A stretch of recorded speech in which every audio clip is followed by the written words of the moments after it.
24 अप्रैल 2026 शाम 3:15 बजे बरही के महाराष्ट्र बैंक में एक लूट की घटना को कारित किया जाता है। आप लोगों ने इस घटना के बारे में सुना भी होगा। 4 लोग बैंक में घुसते हैं ग्राहक बनकर, वहां के जो ब्रांच मैनेजर है उन्हें अपने कब्जे में लेते हैं बंदूक दिखाकर, और फिर होती है लूट की वारदात।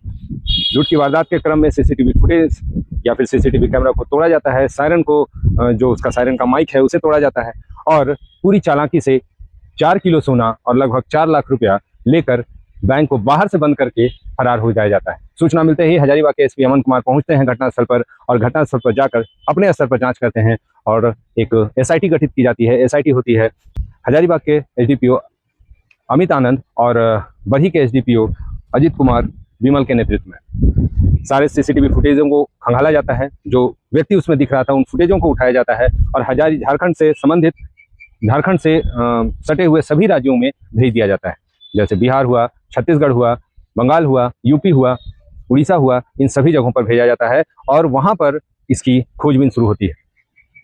जानकारी मिलती है कि ये सभी लुटेरे यहाँ से लूट करने के बाद गया होते हुए यूपी भागते हैं और यूपी के वाराणसी में जाकर छिपे हुए होते हैं।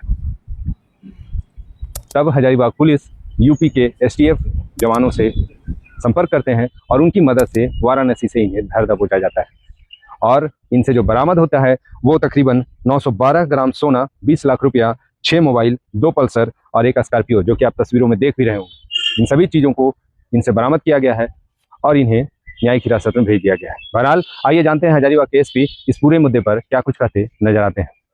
जिले के बरही थाना क्षेत्र में 24/4/26 को बैंक ऑफ महाराष्ट्र में एक लूट हुई थी, जिसमें कि लगभग 4,22,000 रुपए कैश और लगभग 3.9 किलोग्राम का सोना जो है वो लूट लिया गया था। इसमें 4 अपराधी बैंक के अंदर गए थे और ये लोग 2 बाइक से आए थे और फरार हो गए थे ये कांड करके। हम लोग लगातार तुरंत उस समय ट्रैकिंग शुरू किए थे और कई रास्तों को ब्लॉक भी किए थे, लेकिन कहीं ना कहीं हम लोग शॉर्ट टाइम से मिस कर गए उस समय। और इसमें मल्टीपल टीम्स बनाई गई थी, जिसमें एसडीपीओ सदर अमित आनंद के नेतृत्व में पूरा आइडेंटिफिकेशन और ट्रैकिंग के लिए और इंटर स्टेट कोऑर्डिनेशन के लिए टीम थी, और अजित विमल जो एसडीपीओ बरही है, ये ग्राउंड पर रेड्स करने और ग्राउंड पर जो भी फॉलोअप करने के लिए इनको विभिन्न राज्यों में भेजा गया था, और इनके अंडर भी मल्टीपल इंस्पेक्टर्स और थाना प्रभारियों की टीम लगाई गई थी। इसमें बिहार एसटीएफ और UP STF, Uttarakhand police, even MP police के कई जिलों से हम लोग को कई इन्फॉर्मेशन और सहयोग मिला है। पश्चिम बंगाल से भी हम लोग को कुछ इन्फॉर्मेशन मिला है, और सभी को करते हुए हम लोगों ने जो ट्रैक किया है उसमें पता चला कि स्कॉर्पियो वैन से ये लोग कई 1-2 माह से रेकी कर रहे थे, और 17 को भी ये लोग अटेम्प्ट लेने वाले थे, लेकिन कुछ कोऑर्डिनेशन इशू लोगों के बीच हुआ और कुछ पुलिस गश्ती भी ये लोग को दिखी तो लोग उस दिन नहीं किया, और फिर 24 को ये लोग दूसरा अटेम्प्ट किया, और इसमें अटेम्प्ट करके ये लोग बिहार की तरफ ही भागे। और जब इनका हम लोग ट्रैकिंग किए और पीछा किए तो ये लोग धीरे धीरे बनारस की तरफ शिफ्ट हुए, और यूपी एसटीएफ की मदद से हम लोगों ने बनारस के सारनाथ थाना क्षेत्र में इनकी घेराबंदी करके इनकी गिरफ्तारी की, और लूटा हुआ लगभग 1 किलोग्राम सोना, 900 समथिंग ग्राम सोना है, और कैश लगभग 20 लाख रुपए जो है ये बरामद किया गया है। 3 लोग इसमें वर्तमान में गिरफ्तार किए गए हैं जो वहाँ से लाए गए हैं। इसमें पंकज सिंह है, मोहम्मद अफजल हैं और सौरभ यादव है। तो इन तीनों में 2 लोग बैंक के अंदर गए थे, और अफजल जो है वो रेकी करने और अन्य चीज़ों को उपलब्ध कराने में सहयोगी रहा है। अन्य कुछ लोग भी इसमें सम्मिलित हैं जिनकी बात है उसको हम लोग ट्रैक कर रहे हैं और उनकी भी अरेस्टिंग हम लोग सुनिश्चित करेंगे।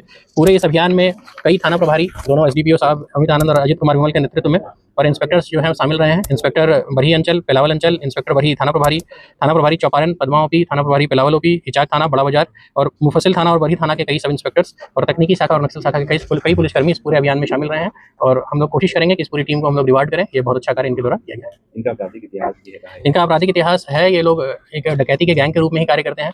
विभिन्न राज्यों में, पश्चिम बंगाल, बिहार, यूपी, उत्तराखंड और झारखंड जैसे राज्यों में ये लोग लगातार कई वर्षों से डकैती करते आ रहे हैं। कई वर्षों से कई राज्यों की पुलिस इन्हें ढूंढ भी रही थी, और ये हमारी टीम का अच्छा मेहनत रहा और लग भी रहा कहीं ना कहीं, सब चीज़ मिला के कि हम लोगों ने इस टीम को ढूंढा, और हम लोग वर्तमान में इनको रिमांड पर लाए हैं और अग्रतर पूछताछ वगैरह कर। बैंक को ही टारगेट करते थे या घर में भी करते थे? देखिए, जनरली गोल्ड लोन्स के जो भी हैं उनके डकैती के कई डिटेल्स हम लोग को मिले हैं। उत्तराखंड में भी यही किया गया है, बिहार में भी गोल्ड लोन जहाँ से दिया जाता है उसको टारगेट किया गया है। तो जैसे जो भी इस तरह के इंस्टीट्यूशंस हैं उनको हम लोग यही कहेंगे कि सीसीटीवी कैमरास जरूर लगाएं अपने आसपास के क्षेत्रों में। अगर आप लगाते हैं तो कहीं ना कहीं आप सुरक्षित भी रहते हैं, और पुलिस को भी बाद में इससे बहुत सहयोग भी मिलता है।